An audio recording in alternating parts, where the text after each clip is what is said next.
ভিসার জন্য লাইনে দাঁড়িয়ে থাকা, নথিপত্রের পাহাড় জমানো আর দিনের পর দিন অপেক্ষার দিন শেষ। ভাবুন তো, যদি আজই ব্যাগ গুছিয়ে পৃথিবীর কোনো এক প্রান্তে উড়ে যাওয়া যেত, কোনো ভিসা ছাড়াই। হ্যাঁ, শুধু বাংলাদেশি পাসপোর্ট পকেটে থাকলেই আপনি ঘুরে আসতে পারেন চমৎকার কিছু দেশ।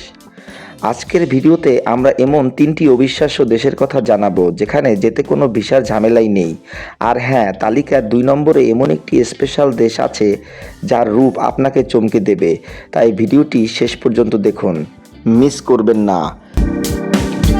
মালদ্বীপ। নীল আকাশের নিচে যেন এক টুকরো স্বর্গ। বলছি পৃথিবীর অন্যতম সুন্দর দেশ মালদ্বীপের কথা।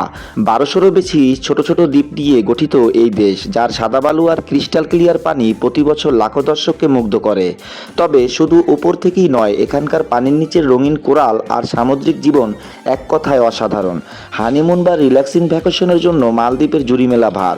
মালদ্বীপ তো দেখলেন, কিন্তু এর পরের দেশটি সৌন্দর্য আর অ্যাডভেঞ্চার একেও হার মানাবে।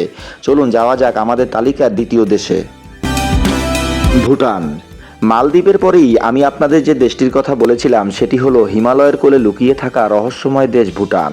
পৃথিবীর একমাত্র কার্বন নেগেটিভ এই দেশে পাহাড়ের চূড়ায় প্রাচীন বৌদ্ধ মন্দির আর প্রকৃতির বিশুদ্ধতা সত্যি চোখ জুড়িয়ে দেয়।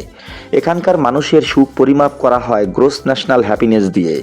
এই ভুটান তো দেখলেন, এবার চলুন যাওয়া যাক আমাদের তালিকার শেষ দেশটিতে,